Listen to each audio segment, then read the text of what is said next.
Mbere yaliwo ne balondebwa ababaka bangi mu parliament ne lufuuka oludda olusinga obunene olutali mu gavumenti. Ekyo nkibayozaayoza newankubadde nga bakozesa bulimba okulondebwa. Kati omulimu gwe balina basuubiza eggulu eri abalonzi, kati bwe baatuuka eno ne batwala geyeena. Kati abalonzi banabanyonyola batya nga babasaba eggulu ye babasuubiza, kubanga bo abalondebwa amazima geetaagibwa baatuuka mu ggulu, naye abalonzi be bakiikirira basigala mu geyeena. Kaakati ekyo simanyi oba tubasiime oba tubakooneremu, naye ekyo nkibalekedde. Ffe twebaza Mukama Katonda nti twawezezza emyaka 5 bukyanga ekibiina ekya National Unity Platform kitandikibwawo. Of course tushapinze ebyobufuzi eno tumazeeko emyaka 5 nga gavumenti akaliro ka NUP ekawulira. Tuyinza okuba nga bingi tetusobodde bikola olw'okutaataaganyizibwa amagye emirundi egisukka mu 3 galumbye ebitebe byaffe ekamu kyabadde nga balumbayo neno tebakoma kutwala bintu byaffe nga uniforms n'ebikozesebwa computers bazitutte, kamera bazitutte, ne tutataaganya mu mbeera eyo.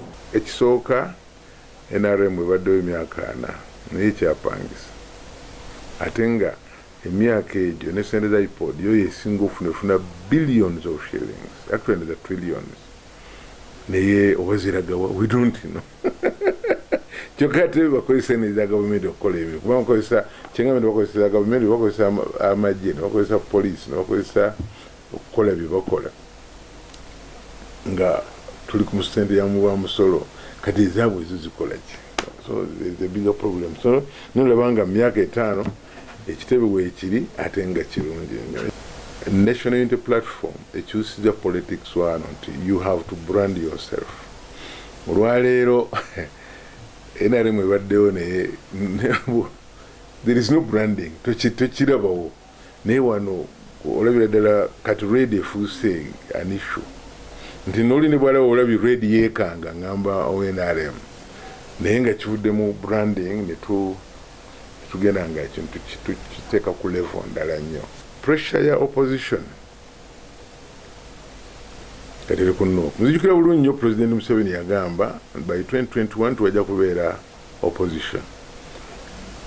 Nupu neemeruka ebintu bitabuka tiyakimanya ebintu bigenda kutabuka. Akati olwaleero Nupu efuusa akayinja era bw'olaba buli muntu yenna ekisinga okwewuunyisa nti ate ne betwala tulowooza nti nabo tuli nabo mu opposition ate nabo bwe baba boogera balwanyisa Nupu. Oyinza okuzoganya nga byolya obijja mu gwozoganya bisoboka bw'ojja okigezeeko olabe. Oyagala akasimbi bw'ozoganya ate jjo kajja. Ekivaamu gwe tunulira baayogera nga bonna mu opposition bakyayogera. Wali olabyeyo omubaka wa opposition yenna n'avaayo ne pay slip yaabwe n'aga tufuna ssente bwe ziti. Bonna beegattira wamu ne NRM ne beekweka. Kati obanga beekwekera wamu nga bakweka ensako gye bafuna, okwo kuba kuzoganya. Okwo kuwuddiisa bantu kubanga buli muntu yeenoonyeza kikye. Kati kyembasaba bamale okukifuna naye baddeyo baweereza abantu be bakulembera. Emyaka 5 gye tumaze nga ekibiina kino kiri kikulembera oludda oluvuganya. Of course tugezezzaako okwencouraginga naddala abavubuka bangi okwenyigira mu byobufuzi n'okumanya eddembe lyabwe. Bukyalubanga lwa Mmindi okulonda kubadde nga kugenda mu maaso naye nga abantu tebakumanyi. Bukyalubanga lwa Mmindi ntumazeeko emyaka 5 nga abavubuka bangi ebyalo bingi beewera okutwala ebifo by'obukulembeze okuviira ddala ku LC1. We twogera bukyalubanga lwa Mmindi ndowooza olaba ku buli kifo mu disitulikiti ez'enjawulo nti osanga n'aba-NUP bangi bavuganya ekitabaddeewo mabega ng'omuntu bamanya nti oyo bwatyo bw'alina okubeera.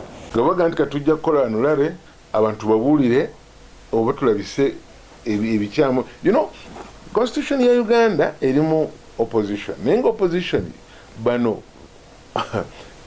oba nze omanyi ennaku zino njiyita sigitanda opposition njiyita abategeerera gavumenti kuba nfe tubategeerera byokola byonna bikyamu naye nga ekyateekesawo opposition is an internal check nti gavumenti bwebeekola wabeerewo abalaga waliwo alternative gwe kino kyemukoze temukikola bweyomatu kati for example nga mbagamba bulijjo nti kati education system mu ngeri gyeriwo it will never help omunauganda omunaku era tujja kutuuka ekiseera nga abagagga bokka abaana b'abagagga batufuga kubanga omwavu takyasobola kusoma that alternative policies ezo zeziyamba ensi okutambula nesigala ku rails nenga nti akati mugenzi mu excess mukomewo mudde wano mutambula so era kyowoleba nga constitutional it is financed mu parliament okusobola nti ekola emirimu gyayo naye kakati bano ekizibu kyetusinza okufuna mu national unity platform bwetutaddewo pressure okulaba nti ebintu byonna biterera bidde mu layini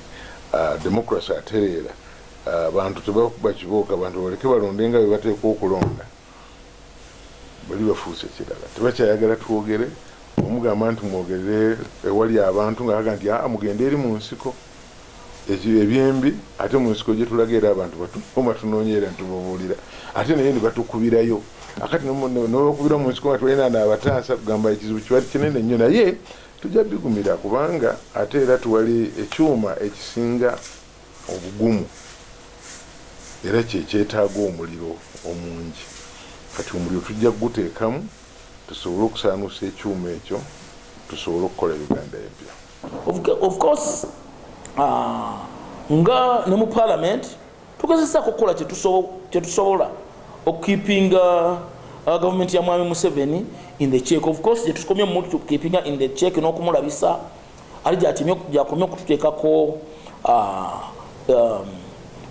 ejambi yennene ng'ayagala tumalawo bumazi gyetukomye okukola ebyo n'okwencouraginga abantu n'eddembe lyabwe okulimanya okuviira ddala mu byokulonda balina kweyisa batya gavumenti ate gyekomye okubeera n'obusungu obungi okulaba ng'etumalirawo ddala naye ffe nga NUP tukyenyumirizaamu tukukyanga lubanga lwa mmindi n'abaka mu parliament beeyongera mu opposition era nga tusuubira nti bagenda kweyongerera ddala ne mu 2026 biseera ebisiiga abadduka mu gavumenti mu parliament ne bafuluma bwe batyo bwe bawawula omuzizi akola ki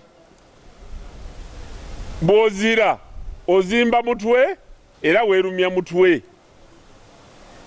Katikkiro wa Buganda yawa abanupu amagezi n'abaganda wanga waliwo ensonga yonna eyagala okubatabaganya mutukozese n'agamba Mpuuga n'agamba ne Ssennyonyi ne Mwami Kyagulanyi naye ebiseera ebisinga obawulira ku mawulire nga bagugulana bandijemedde ffe abali mu gavumenti naye ne Katikkiro ne bamujemera.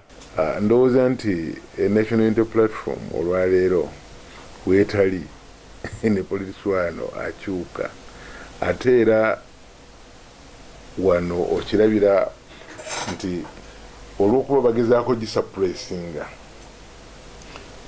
kati nabo ate kibafuukidde ekirala. Omanyi bw'omutima gwo bwe gubanga mubi era by'ofulumya biba bibi oba ofulumye waka wo oba ogenzeewa nti ekibeera ku mwoyo kyekifuluma.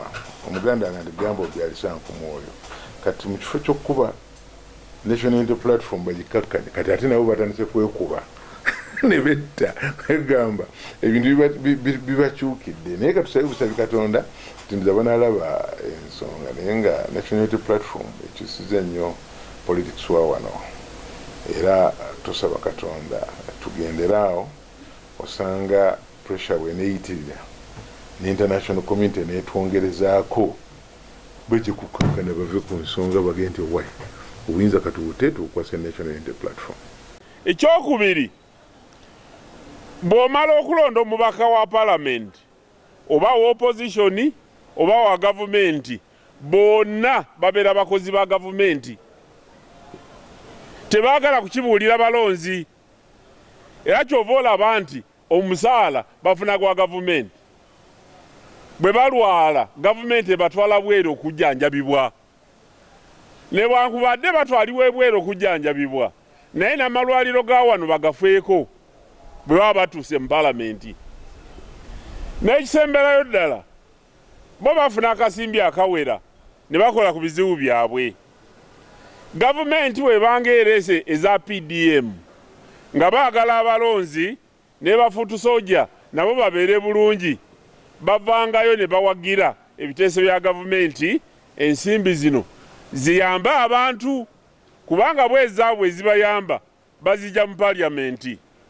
Kati bo babeera batya obulungi ate nga bafuutu soja bali bubi. Ekyo kye mbasaba.